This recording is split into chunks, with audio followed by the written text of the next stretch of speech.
To start, have you started? Okay. So, how was the conditions in Cuba before and after the Soviet Union's collapse? And just take your time and answer how long you. So it's a very good question, very interesting question. Why? Because when we study history, Cuban history, so we have Batista period, we have revolution, and there is another period after the crisis, periodo especial, and before the crisis. Before the crisis, collapse of the socialist country, so we were in very good conditions here in Cuba. So everybody in Cuba, so with their salary, they can do whatever they want to. So they can have holidays in hotels, restaurants, they can visit any part in Cuba, so they can buy beer, they can prepare parties, so they can save their money for holidays, they can buy clothes, food, everything. Why? Because the economy was based on USSR. So we receive everything from USSR. We just produce sugar. We send sugar and they send everything here. Any person here, most of the people they were practically equal. So a professor, a university professor, just a little bit because their salary was a little bit higher. But the sugar cane cutter, they have the same privilege as well. Because they can cut. They could cut many sugar canes, so they have good salary as well. And the government so gave cars to professionals, but at the same time to those farmers cutting sugar cane. So we were people here almost the same, no problem. With the collapse of the socialist countries, we lost 85% of our economy. There was nothing here in Cuba, no food, nothing. So shops were empty completely. So many people, so they were sent home. 60% of their salary. They have the money, but nothing to buy. And then so things changes. Hotels we used to go. No hotels for you, hotels for tourists. In order to have money, the government, and to continue with the education free and healthcare free.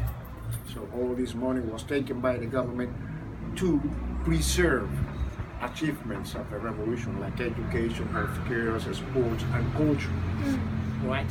But we were not allowed to do many things here, many restrictions, salary very low, and we are paid, almost all the people were paid with local pesos still, right? And the only place in which you can go in order to buy things was exactly in those shops with convertible pesos. Okay. So we have a product we used to have, a ration card of products for food. Yeah. So it was quite difficult, the life here in Cuba for everyone. Differences in classes, because it was divided into those people group of people that they have possibilities in order to have convertibles for their relatives coming from United States, but there are people that they are not. Some measures were taken in order to balance this. You don't have the possibility of relatives in the United States, but you can work in tourism to have tips and so on and so on. And so on. And now it's not the same. So we call these times, this last period, we call it hard times. Okay. Because before it was easy for us. So we used to invite people go home.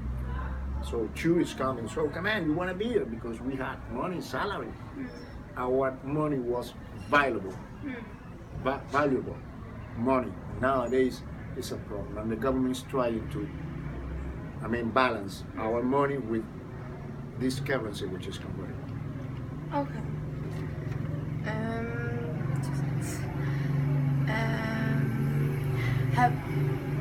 Have you had any konflikter? Conflicts? Yeah, conflicts with these two convertibles, these two currencies? That's the big problem of our economy right now. Okay, what kind of? At that moment, from the very beginning, it was necessary. The government was compulsory to have two currencies. Yeah. So in order to continue with the development of the country. So the government didn't like, tourism at that moment. Why? Because, tourism is very good, but at the same time, attracts, prostitution, drugs, and so on. So that's why the government was afraid of doing, but it was compulsory to open tourism, to, international tourism to the world. And it was compulsory, government was compulsory to, take this measure to introduce another currency in Cuba, in order to survive, because this was hard currency. And this hard currency gathered by the government so they can go to the international market and to buy oil. Remember, we lost, the market, socialist market. We didn't have market. You have to go to international market and to buy oil. And the only product, the main crop at that moment was sugar cane. The production of sugar, and sugar, the prices of sugar were very, very low. So the only incomes that the government had at that moment is to have this convertible backed with American dollar. The moment was American dollar. And it has to introduce this inside a society for, to continue the development of the country. Now we are in better condition. We can do it by ourselves. We can do it with our money, but it's quite difficult for the government to balance and to have equivalent of this money, our money, local money, and the convertible introduced. And now it's a problem. Okay. It's a problem including for the economy, not just for the people. So for the economy, so enterprises. So there are enterprises working with convertible, and there are enterprises working with local pesos. For instance, my company works with currency, convertible. If you come to Cuba, you have to pay to my agency, it's a travel agency, in convertibles. Okay. You have to pay. But my company has to pay salary to the workers, to the tour guide, in local pesos. And this company doesn't have local pesos income. No. So this company has convertibles income. Okay. So they have to.